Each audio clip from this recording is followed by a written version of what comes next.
Hello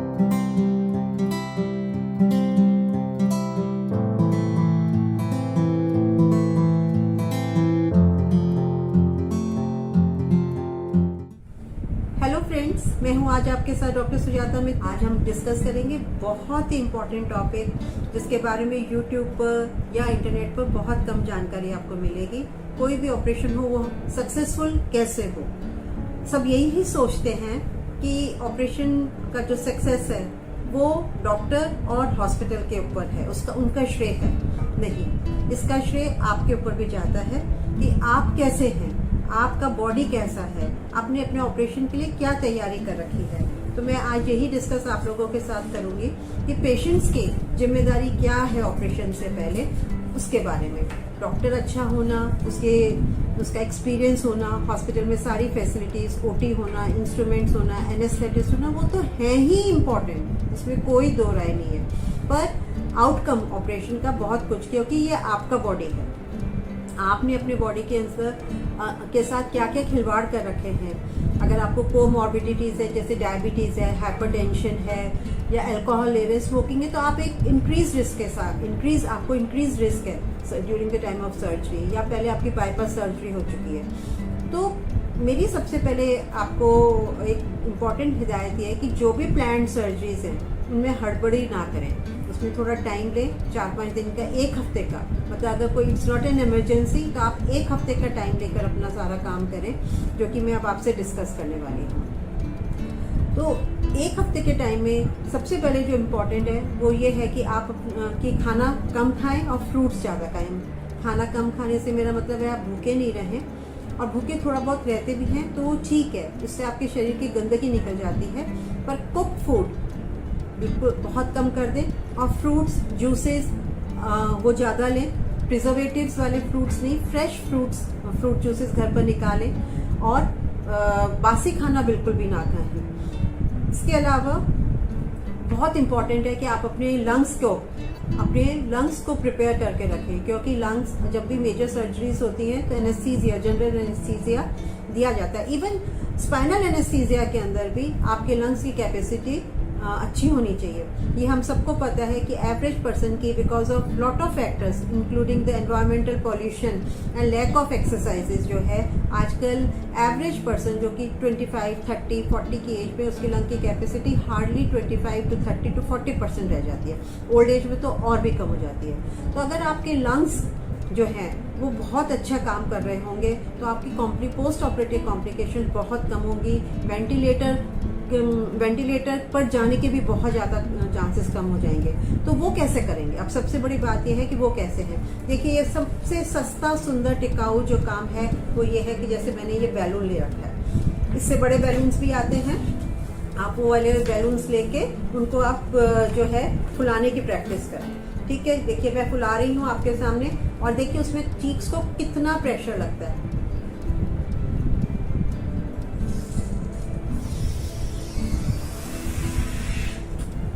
देखिए इतना सा फुलाने में मेरे को इतना प्रेशर लगाना पड़ा, जबकि मैं रोज हठ योगा प्रैक्टिसेस और कुछ क्रिया करती हूँ।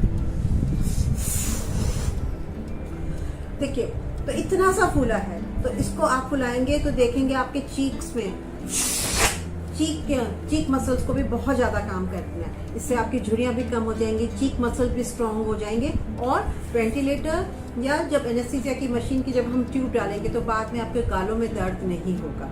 तो लंग्स की कैपेसिटी बहुत बढ़ जाती है इससे। इसको कम से कम दिन में 10 से 15, सुबह दोपहर शाम को 5 बार सुबह, 5 बार दोपहर को, 5 बार शाम को। ये सस्ता, सुंदर, टिकाऊ काम है। इससे बड़े बैलून्स भी आते हैं, वो आप बैलून्स लेके रखें, या फिर एक आती स्पायरोमेट्री, तो वो स्पायरोमेट्री मशीन भी आप कर सकते हैं, पर वो महंगी है, 500-700 रुपए की आती है, और 3 बॉल्स उसमें ऊपर करनी पड़ती हैं, और उसके बाद जब एक बार यूज हो जाती है तो आप उसको आपको थ्रो करना पड़ता है। क्यों हम प्लास्टिक अननेसेसरली जनरेट करें? तो ये जो बैलून है मुझे ठीक लगता है कि भाई ठीक है, और बैलून बच्चों को भी बहुत पसंद है, तो घर में आपका वेस्ट भी नहीं होगा। इसके अलावा डीप ब्रीदिंग एक्सरसाइजेस, हमारा देश जो है योगा का देश है, आपको पता है। यहाँ पर अनुलोम विलोम है, कपाल भाती है, तो ये एक्सरसाइजेस, मतलब ये क्रियाएं भी आप डेली की डेली करना शुरू करें। तो इससे अनुलोम विलोम से ओम चैंटिंग इज वेरी गुड। और कपाल भारती स्लो ऐसे नहीं करना है, ठीक है। स्लो से जाके पूरा एयर आपका फुल हो और फिर उसको आप निकालें। ऐसे कपालभाति थोड़ा मतलब बहुत फास्ट वाला कपालभाति ना करें। तो ये तो हुई हमारी लंग के लिए एक्सरसाइजेज। इसके अलावा आप अपने बॉडी को फिट रखने की कोशिश करें। फिट रखने के मतलब है उसकी कैपेसिटी, फिजिकल कैपेसिटी बढ़ाएं। आप बॉडी को जितना ज़्यादा यूज़ करें। सीढ़ियाँ चढ़नी है तो सीढ़ियाँ, अगर आपका घर जो है सेकंड थर्ड फ्लोर पर है तो आप सीढ़ियों से जाने की ही एक हफ्ते में आदत बनाइए।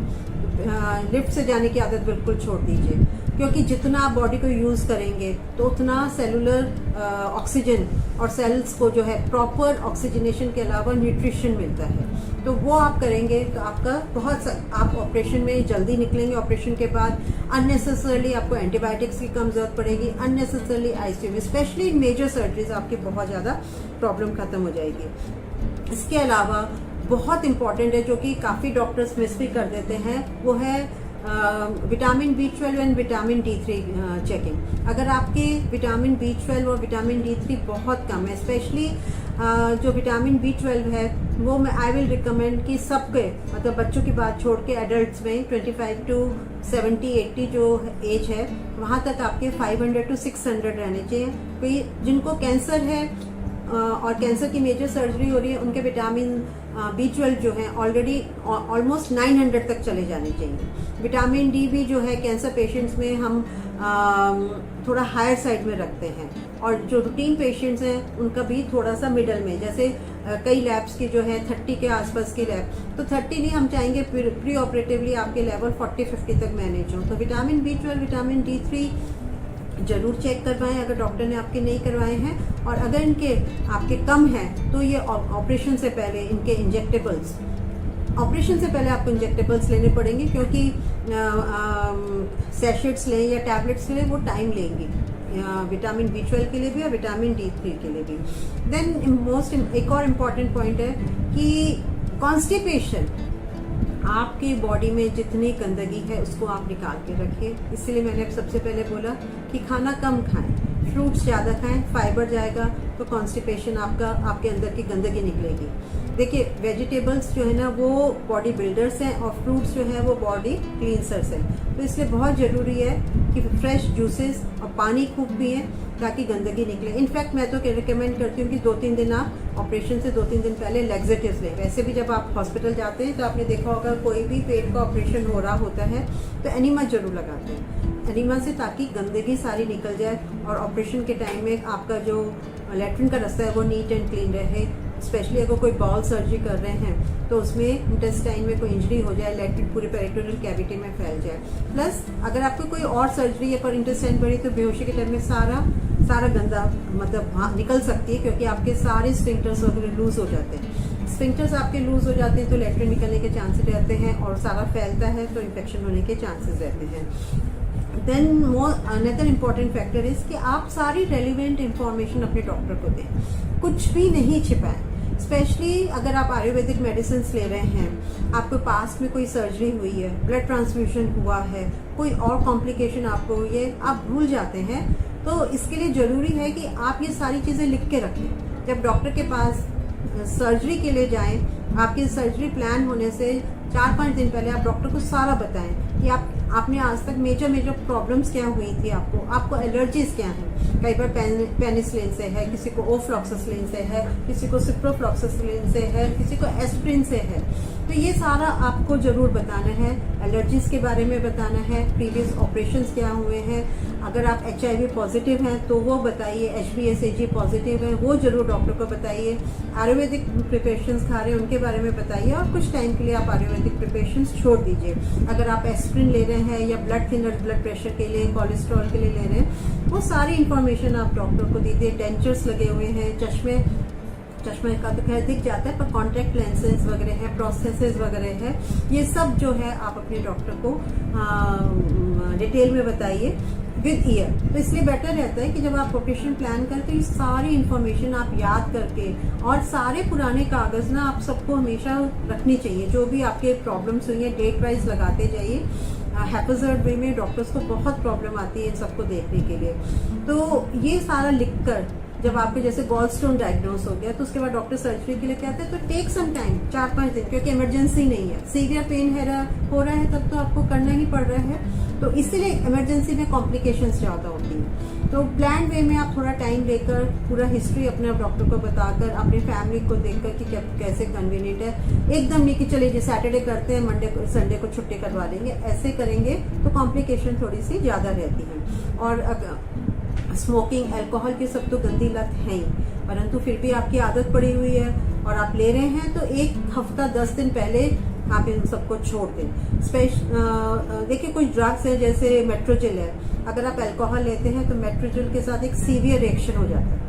तो अगर कई बार डॉक्टर तो याद नहीं रहता डॉक्टर्स को कि आपको बोल दें कि भाई आप अल्कोहल पीना बंद कर दो, क्योंकि जैसे फॉर एग्जांपल मैं तो लेडीज स्पेशलिस्ट हूँ, तो मेरे पास तो लेडीज ज़्यादा आती है जो अल्कोहलिज्म लेडीज में कम होता है, पर जेंट्स में बहुत ज़्यादा कॉमन प्रॉब्लम है। और आपको पता ही है कि जब आप स्मोकिंग करते हैं तो स्मोकिंग के जो निकोटिन वगैरह है वो आपके ब्लड वेसल्स को सिकुड़ता है, मतलब वेजो कंस्ट्रिक्शन कॉज कर देता है। तो वेजो कंस्ट्रिक्शन का मतलब है कि पूरा ऑक्सीजन फ्लो जिस वेसल को मिलना चाहिए, जिस ऑर्गन को मिलना चाहिए ब्लड वेसल्स के थ्रू, वो नहीं मिल रहा है। तो जब ऑक्सीजन नहीं मिल रहा तो वो ऑर्गन बट नेचुरल उसका काम कम हो जाएगा, तो उससे कॉम्प्लिकेशन बहुत होती है। तो इसलिए वो सारा आप पहले से ही डॉक्टर को जो है वो बता के रखें और छोड़ दें। मतलब स्मोकिंग करते हैं, छुपाए नहीं इस बारे में शर्म के मारे कि डॉक्टर कुछ बोलेंगे। जो गलती है वो तो है ही, उसको हमें एक्सेप्ट करना भी सीखना चाहिए, चाहे कोई सी भी एज हो। गुटखा वगैरह खाते हैं वो तो बिल्कुल ही छोड़ दें। Then another important last and but not the least is कि आप मेडिटेशन करें। घबराहट कि मैं भी आज टेबल पर लेटूंगी तो मुझे भी घबराहट होगी कि मेरे बॉडी के साथ क्या होने वाला है। तो माइंड को कूल रखना, क्योंकि जब आप सोचने लगते हो पता नहीं क्या क्या सोचोगे, क्या होगा क्या, तो आप क्या, एक और बात है जो कि मेडिकल से रिलेटेड इन ए वे नहीं है, but this is related to your mind, body and spiritual energy. आप जो सोचोगे वही होगा। अगर आप नेगेटिव सोचोगे तो नेगेटिव होगा। तो आप एफर्मेशन से एक चीज़ होती है, आप उसको लिए मैं ठीक हूँ, मेरा ऑपरेशन सही होगा। और मेडिटेशन का इसमें बहुत बड़ा रोल है कि आप मेडिटेशन में डीप ब्रीदिंग एक्सरसाइज आती है, जैसे आप लंबी सांस लेते हो आपका माइंड काम एंड क्वाइट होने लग जाता है। तो फोकस मेडिटेशन आप करें या फोकस कंसंट्रेशन के साथ आप करें और इसमें अपने आप को विजुलाइज करिए। Visualisation is a very important technique कि मैं बहुत हेल्दी हूँ, मैं बिल्कुल ठीक हूँ, मेरी सारी प्रॉब्लम सॉर्ट आउट हो रही है। ये आप करेंगे तो आपके रिजल्ट्स बहुत अच्छे रहेंगे। ये बहुत छोटी छोटी टिप्स हैं फ्रेंड्स, पर बहुत इंपॉर्टेंट टिप्स हैं और आप इनको सबको, इस YouTube को शेयर करिए, मेरे चैनल को सब्सक्राइब करिए और इसको जितने लोगों तक पहुंचा सके उतना बहुत अच्छा होगा ह्यूमैनिटी के लिए। Thank you. फिर मिलेंगे एक नई YouTube वीडियो के साथ और बहुत बहुत इंपॉर्टेंट इंफॉर्मेशन के साथ।